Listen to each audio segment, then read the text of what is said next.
9 दिन में एक दिन अगर घर में ज्यादा बीमारी फैल रही हो, कोई ना कोई बीमार पड़ रहा हो, तो 1 लोटा पानी सुबह स्नान कर कर घर के चारों तरफ घुमाकर नीम के पेड़ के नीचे नवरात्र में डाल देना। महाराज 3 या 4 दिन लगेंगे, आराम लगना चालू हो जाएगा, घर से रोग दूर हो जाएगा। शिव महापुराण की कथा कहती है, देवी भागवत कहती है कि माता का 9 दिवस तक स्थान नीम के पेड़ के नीचे रहता है। इसलिए आज भी दक्षिण दिशा में देवी की मूर्ति नहीं बिठाते, नीम के पेड़ को साड़ी पहनाते हैं, नीम के पेड़ का ही मांग भरकर मंगलसूत्र पहनाकर नीम के पेड़ का ही श्रृंगार होता है और नीम के पेड़ की ही पूजन होती है। दक्षिण दिशा में माता की मूर्ति विराजमान नहीं करते नवरात्र में नीम के वृक्ष की पूजन करते, क्योंकि देवी भागवत में स्पष्ट कहा गया, नवरात्रि तक मां जगत जननी जगदम्बा 64 योगिनियों के साथ में नीम में विराजमान हो जाती। 64 योगिनी। घर के अंदर बैठकर आप 27 मनके की माला जप रहे हो, घर के अंदर बैठकर 30 मनके की माला जप रहे हो, घर के अंदर बैठकर 108 मनके की माला जप रहे हो। आप जितने भी मनके की माला घर के अंदर बैठ रहे हो और जप रहे हो, उसका पुण्य आपको प्राप्त होगा, मना नहीं है, मिलेगा। पर रुपये में से 54, रुपये में से कितना मिल रहा है? 54, 25%। वही माला आप किसी मंदिर में, देवालय में, तीर्थ में जप रहे हो, उसका पुण्य मिलेगा केवल आधा, 50%, मात्र 50।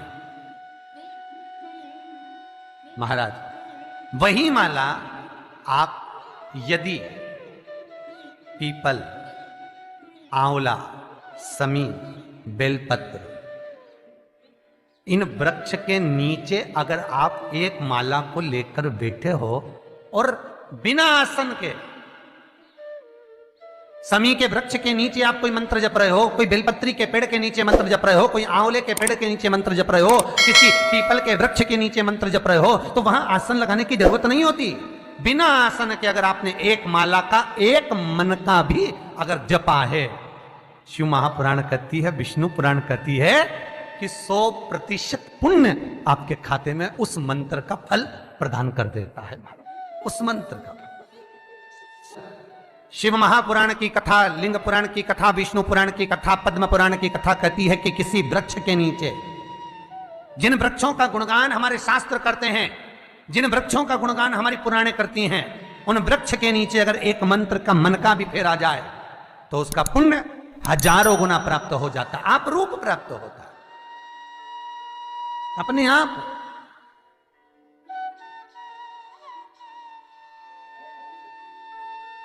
आप जिस पुण्य को करना चाह रहे, मेरा बहुत निवेदन है महाराज, बहुत प्रयास करा करो, प्रयास करना। अगर हाथ के मनके की माला भी नहीं हो और किसी पीपल के पेड़ के नीचे 15 मिनट बैठने का मौका मिल गया, आंवले के वृक्ष के नीचे 5 मिनट बैठने का मौका मिल गया, किसी आंवले के वृक्ष के नीचे आप 5 मिनट बैठे हो, ओम नमो नारायण का मंत्र का स्मरण कर लो, ओम नमो भगवते वासुदेवाय का जाप कर लो, बस उसका फल 4 गुना, हजारों गुना प्राप्त हो जाता है। शमी के पेड़ के नीचे बैठे हो, श्री शिवाय नमस्तुभ्यम का जाप करिए, 4 गुना फल मिलेगा, 1000 गुना फल। बेलपत्री के पेड़ के नीचे गए हो, ओम नमः शिवाय ओम का जाप करिए, फल मिलेगा। उस फल को हमें पाना है। शिव जी का पहला पार्वती के साथ अवतार है काल और काली, महाकाल और महाकाली, पहला अवतार। और द्वार पर चप्पल पड़ी होने के कारणवश वो लौट कर चली जाती है। बहुत ध्यान दीजिएगा महाराज, थोड़ा सा आपको बुरा लगेगा, लग जाएगा, और शिव पुराण है, जीवन संवार देगी तो अच्छी बात है, जीवन संवार दे तो अच्छी बात।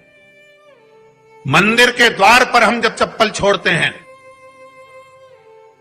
जिस मंदिर की चौखट पर चप्पल छोड़ी है, आप जितनी देर आराधना में लगे रहते हैं, उतनी देर तक आपकी चप्पल पर जितने लोग लांग कर जाते हैं, जितने लोग लांग कर प्रवेश करते हैं, उसका भी दुख आपके भाग्य में आता चले जाता है। ध्यान दीजिएगा जरा। चप्पल का भविष्य पुराण में पढ़िएगा कभी कि पादुका का महत्व क्या है, पादुका किस ओर उतारना चाहिए, पादुका को कहां रखना चाहिए। स्कंद पुराण कहती है जिस व्यक्ति पर कर्जा बहुत ज्यादा मात्रा में हो जाता है और कर्जा चूकता नहीं है, आप बहुत प्रयास कर लिए, करोड़ों रुपए का कर्जा हो गया, यहां से लिया वहां दिया, वहां से उठाया वहां दिया, वहां से उठाया वहां दिया, तो निवेदन है कभी मौका लगे कर्जा मुक्ति के लिए सारे वृक्षों में अगर कोई श्रेष्ठ वृक्ष माना गया है तो वो बट का वृक्ष माना गया महाराज। इसलिए प्रशासनिक कार्य के लिए, मानसिक टेंशन में, परेशानियों में बटकेश्वर महादेव का स्मरण किया जाता है। और यदि निवेदन करूंगा बहुत ज्यादा, यदि आपको कर्जा हो गया है, बहुत ज्यादा कर्जा हो गया और वो कर्जा चूक ही नहीं रहा, तो थोड़े दिन बड़ के पेड़ के नीचे आप बटकेश्वर महादेव के लिए 1 लोटा पानी, उसमें थोड़ा सा पिसा हुआ चावल पीस के गला लेना, चावल को और पीस लेना, पीस के उस पानी में मिला लेना और मिलाकर उसमें थोड़ी सी हल्दी पिसी हुई डालकर बटकेश्वर महादेव के नाम से बड़ के पेड़ के नीचे अपनी कामना कर कर जो कर्जा हुआ है उस कर्जे का भान देते हुए, स्मरण देते हुए छोड़ दीजिए। महाराज 2 या 3 सोमवार एक ही जगह पर करना, 3 सोमवार बाद वहीं से बड़ के पेड़ की थोड़ी सी जड़ उठा लाना और उस जड़ को एक कोई धागे में बांधकर या तो अपनी गले में डाल लो या अपनी जेब में पटक लो, उसको थोड़े दिन पटक कर रखना, लगभग 2 से 3 महीना पटक कर रखो। वो जड़ जैसे बड़ का पेड़ विस्तार होता है, पानी गिरे ना गिरे, जल वृष्टि हो ना हो, गर्मी पड़े ना पड़े, उसको कोई फर्क नहीं पड़ता, बड़ का वृक्ष आप रूप फैलता जाता, उसकी जड़ें अपने आप प्रबल होती है। उसी तरह ये बटकेश्वर महादेव कहीं से भी अगर जड़ आपके पास में रखी है 1 महीना, 2 महीना, 3 महीना तक, तो ये जड़ अपने आप लक्ष्मी को पकड़कर खींच कर लाती है और कर्जे से मुक्त कर देती। बटकेश्वर महादेव का स्मरण सुख का देना है। बेलपत्री का वृक्ष किसका प्रतीक है? पार्वती का। नीम का वृक्ष किसका प्रतीक है? जगदम्बा का। जिस व्यक्ति को ब्लड प्रेशर की बीमारी रहती हो, ऊपर नीचे ब्लड प्रेशर होता रहता हो, तकलीफ भोग रहे हो, बहुत कष्ट में हो, बार बार पसीना आ जाए शरीर पर, कुछ ना करिए, 1 लोटा पानी भरो, 7 पत्ती नीम की डालना, खाई की डालना, नीम, कड़वी नीम, मीठी नीम नहीं, कड़वी नीम, और साथ उसमें बेलपत्र डालना। जिस व्यक्ति का ब्लड प्रेशर हाई हो, लो हो, उसके कमरे में उसको प्लेट से ढककर रख दीजिए। सुबह स्नान कर वही व्यक्ति जिसका ब्लड प्रेशर ऊंचा नीचा होता है उसको शिव जी को समर्पित करना, शिव को चढ़ाकर उसी का पानी 7 बार उसी स्थान पर ग्रहण कर लेना। व्यक्ति का ब्लड प्रेशर बराबर हो जाता है।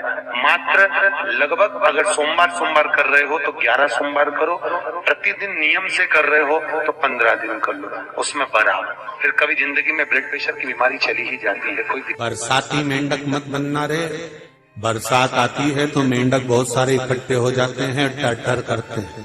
कई लोगों की आदत होती है, सावन का महीना आया तो मंदिर में भीड़, शिवरात्रि आई तो मंदिर में भीड़। हमें बरसाती मेंढक नहीं बनना कि सिर पे त्रिपुंड लगा लिया, गले में रुद्राक्ष की माला पहन ली, चोला बदल लिया, कपड़े बदल लिए और कपड़े बदलकर साधु संत बनकर, सन्यासी बनकर, तपस्वी बनकर छल करने के लिए, निंदा करने के लिए, बुराई करने के लिए, चुगली करने के लिए, अपशब्द करने के लिए, लोगों को घाटा पहुंचाने के लिए, लोगों के पांव खींचने के लिए बैठ गए। ये नहीं बनना हमको, हमें बरसाती मेंढक नहीं बनना।